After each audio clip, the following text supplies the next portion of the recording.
Today we'll talk about how can you fix this problem or know how you can do that on your Turbotax app. So you just follow these ways, then it's going to work with you. All you have to do in the first, you just click on settings here. So then it's going to take you to this list, and you go down, just keep going down here. Just click on apps, come to apps list here, and then you're looking for Turbotax app, or just click on search.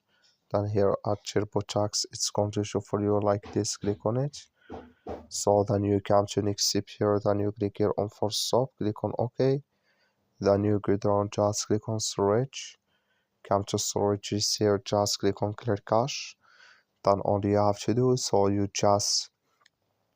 go to your Play Store. Click here on Play Store here.